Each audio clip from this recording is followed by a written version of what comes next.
শ্রীয়ান সান্ত্বনার তরফ থেকে আপনাদের সবাইকে নমস্কার। আজ আমি বানাবো পালং পনির। শীতকালে স্পেশাল রেসিপিগুলোর মধ্যে পালং পনির হলো একটা।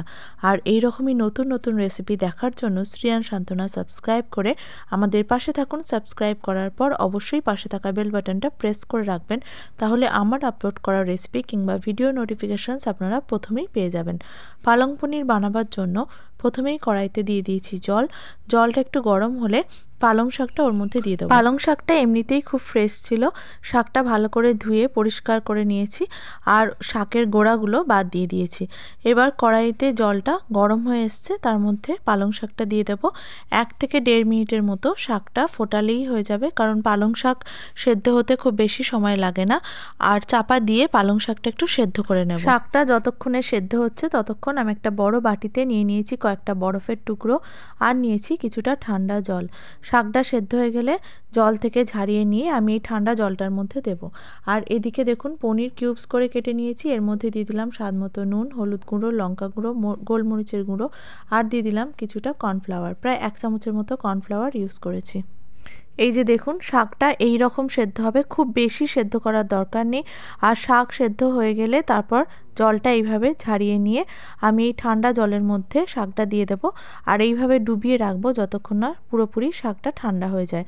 আর শাকটা সেদ্ধ করার যে জলটা, সেই জলটা কিন্তু ফেলে দেবো না, রান্নাতে আমি ওই জলটা কাজে লাগাবো। এইভাবে সেদ্ধ করার পর শাকটাকে ঠান্ডা জলে ডুবিয়ে রাখলে শাকটা বাটা হলেও রঙটা খুব ভালো থাকবে, নাহলে শাকটা একটু কালচে রঙের হয়ে যেতে পারে।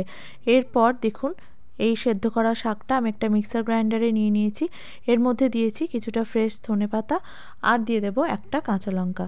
কাঁচা লঙ্কাটা অর্ধেক করে ফাটিয়ে আমি দিয়ে দিলাম। এরপর একটা ফাইন পেস্ট বানিয়ে নেব। দেখুন কালারটা কত সুন্দর এসেছে।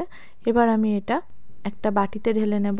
আর এইদিকে পনিরটা ভালো করে মশলার সাথে মাখিয়ে নিয়ে সর্ষের তেলে ভেজে নেব। এর আগেও বেশ কিছু রান্নায় আমি বলেছি পনির এইভাবে রান্না করলে কিন্তু পনিরের স্বাদ খুব ভালো আসে। এবার দেখুন সর্ষের তেলে পনিরটা ভেজে নিচ্ছি।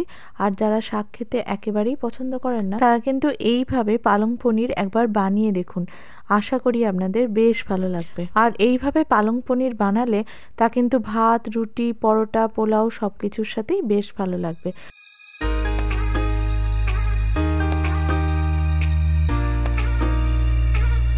পনিরটা ভাজা হয়ে গেলে অবশিষ্ট তেলে আমি দিয়ে দিচ্ছি তেজপাতা, শুকনো লঙ্কা আর কিছুটা গোটা জিরে।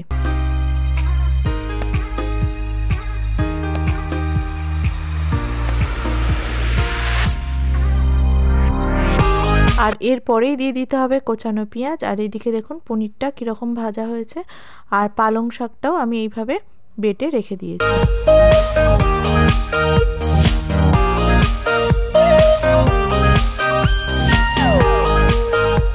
এবার আমি দিয়ে দেব 1/4 চামচের মতো আদা বাটা আর সামান্য একটু রসুন বাটা।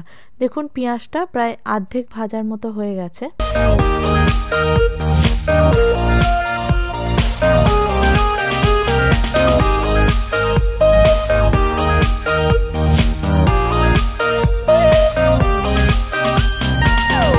মশলাটা একটু কষিয়ে নিয়ে আমি এখানে একে দিয়ে দিচ্ছি 1/4 চামচের মতো হলুদ গুঁড়ো, 1/4 চামচ লঙ্কা গুঁড়ো আর দিচ্ছি একদম সামান্য একটু জিরের গুঁড়ো আর দিচ্ছি কিছুটা ধনে গুঁড়ো।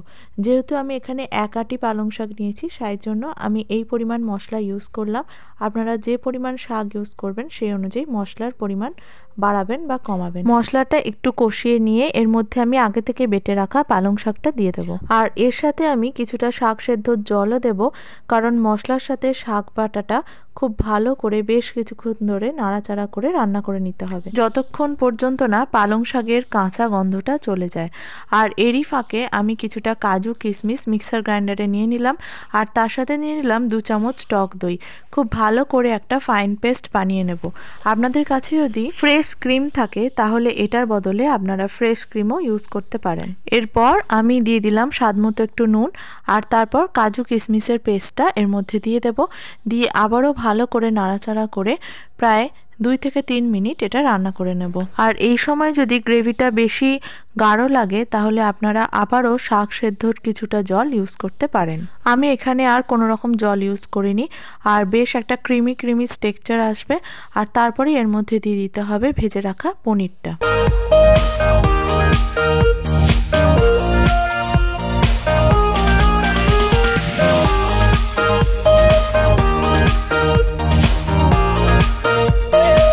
দিয়ে দিলাম সামান্য একটু চিনি, কারণ পালং পনির একটু মিষ্টি মিষ্টি ভাল লাগে।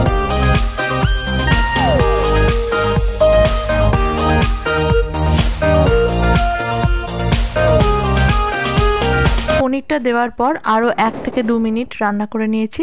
আর তারপর এর মধ্যে দিয়ে দিয়েছি শাহি গরম মশলা 1 চিমটির মতো। আর হ্যাঁ, গ্যাসটা কিন্তু এখন অবশ্যই অফ করে দিতে হবে। আর তারপর এর মধ্যে দিয়ে দিতে হবে কিছুটা বাটার।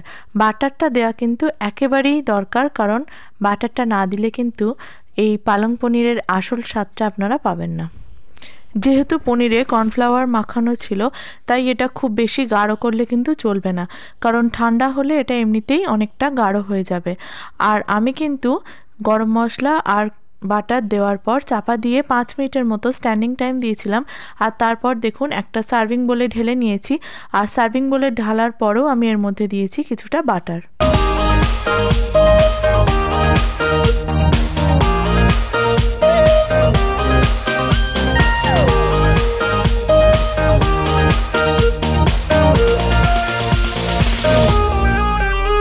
বাড়িতে এইভাবে পালং পনির বানালে সবাই কিন্তু প্রশংসা করবেই।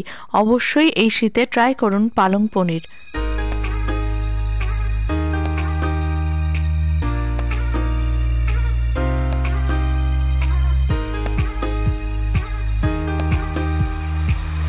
তাহলে আজ এই পর্যন্তই। আবার দেখা হবে নতুন কোনো ভিডিও অথবা রেসিপির সাথে। আর হ্যাঁ, বাচ্চাদের রেসিপিও খুব শীঘ্রই আসছে। ধন্যবাদ।